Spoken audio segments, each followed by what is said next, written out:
Rainbow Magic. Evie the Mist Fairy.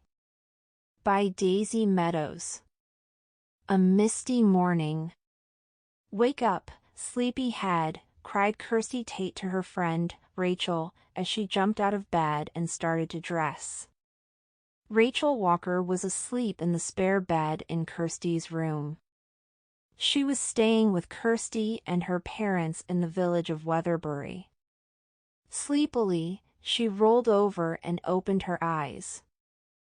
"I was dreaming that we were back in fairyland," she told Kirsty. The weather was topsy-turvy, sunny and snowing all at the same time, and Doodle was trying to sort it out.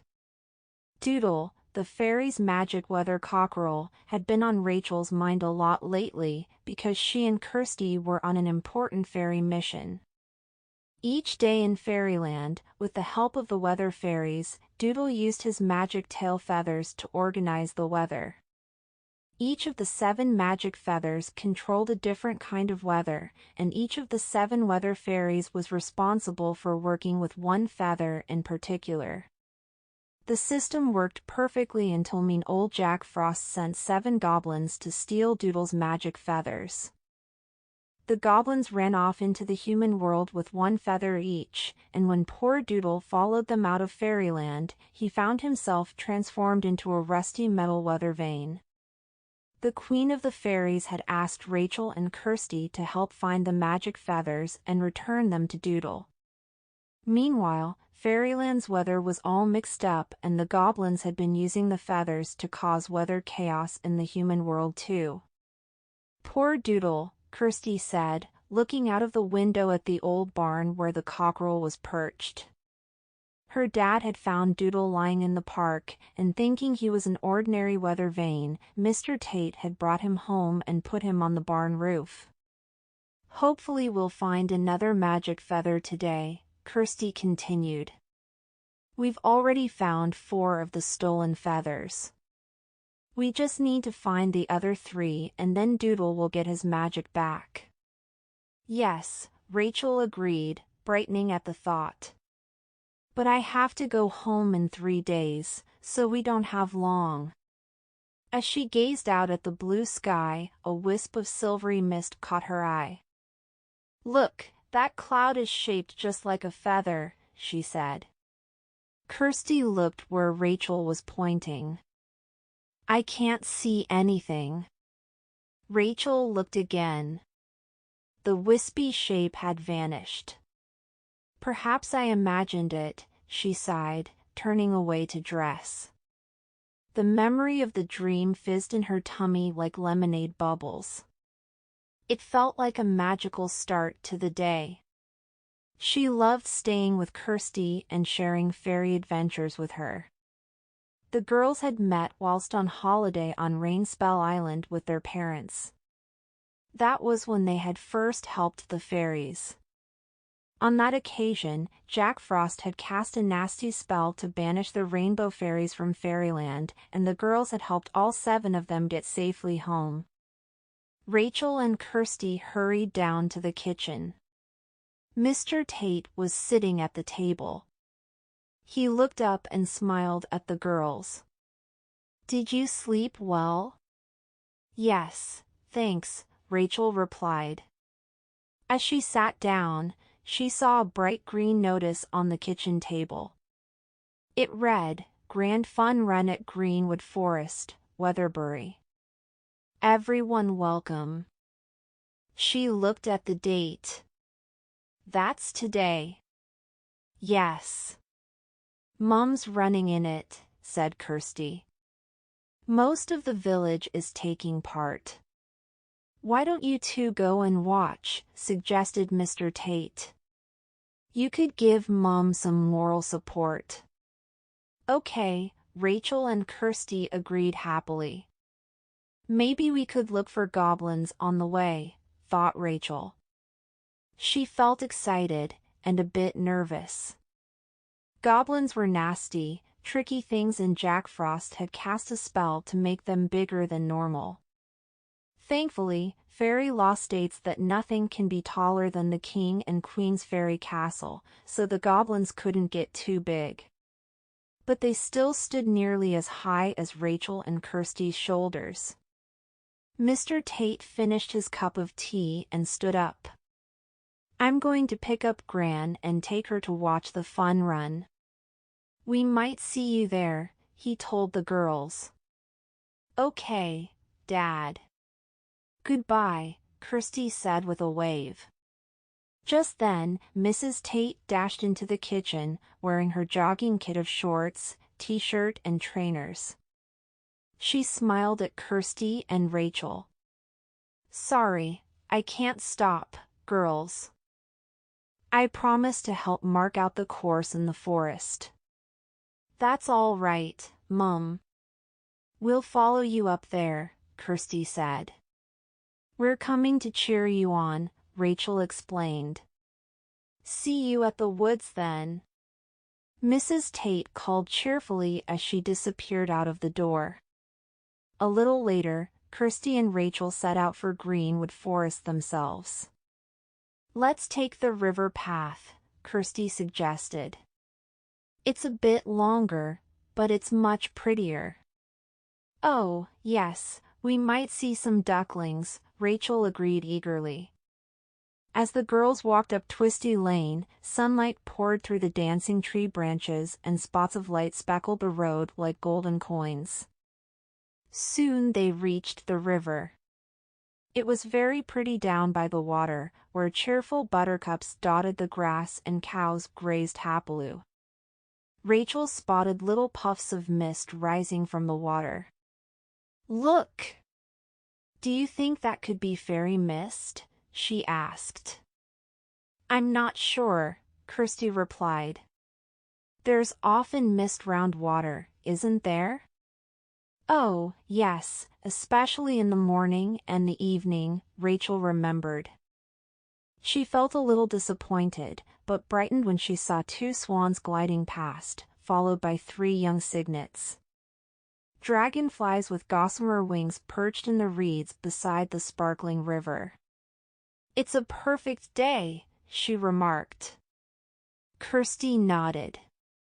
Just ahead she could see the start of the forest. Something was shimmering on a branch of one of the nearer trees. It looked like a ragged silver-gray shawl, glimmering softly in the sunlight. "What's that?" she asked Rachel. Rachel went over to have a look.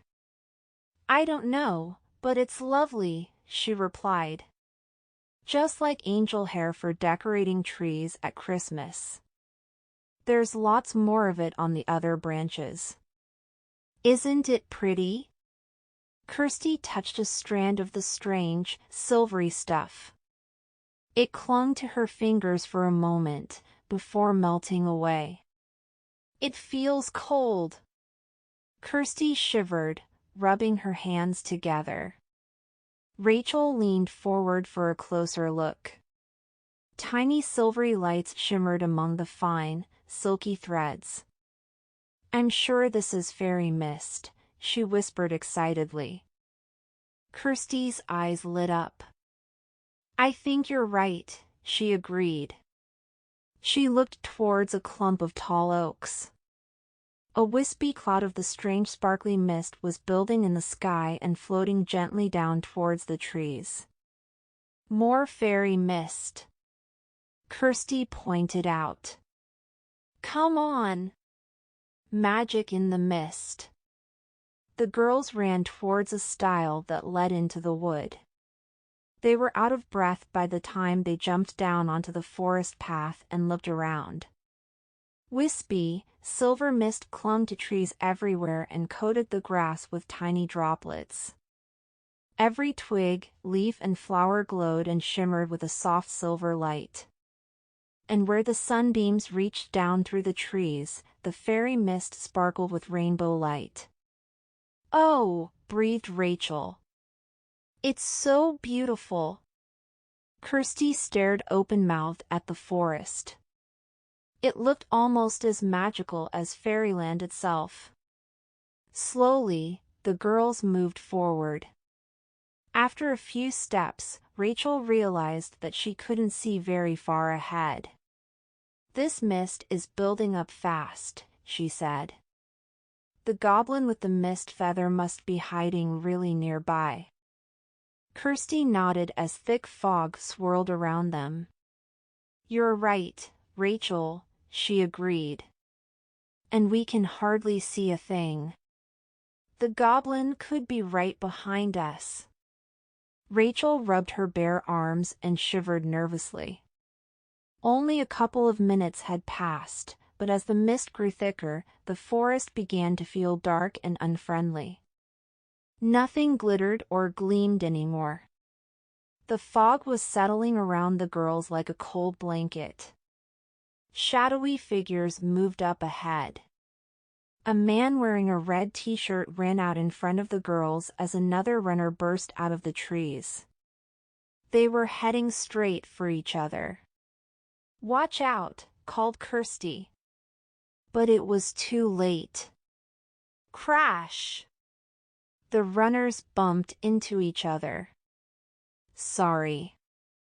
Didn't see you there, one of them said, rubbing his head. I've never seen fog like this in summer, replied the other one. Rachel and Kirsty could hear rustles and bumps all round them. Complaining voices echoed through the fog. Lots of runners were getting lost and having to walk in order to avoid the trees. What a shame. This fog is ruining the fun run, said Rachel. The fog still seemed to be getting thicker. It cloaked the trees in robes of dull gray, making them look dark and sinister.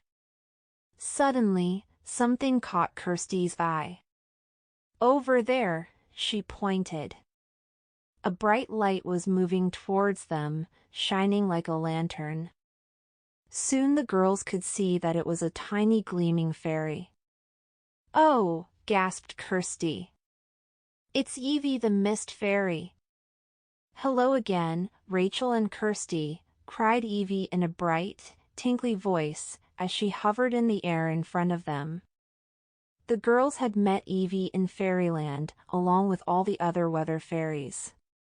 She had long dark hair and violet eyes. She wore a floaty lilac dress with purple boots, and her wand had a sparkly silver tip from which wisps of shimmering mist drifted constantly.